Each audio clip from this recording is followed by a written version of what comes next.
Today we are using our Milwaukee M12 ProPress tool. We have about 15 of these. This is actually number 1. Still works better than ever.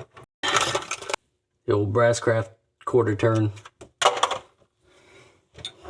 Works like a charm. Make sure our fittings are in.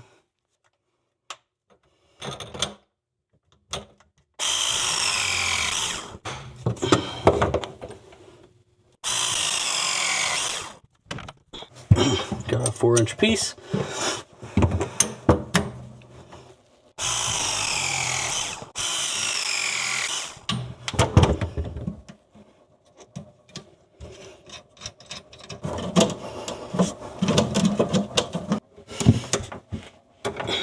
Connecting our faucet, supply lines.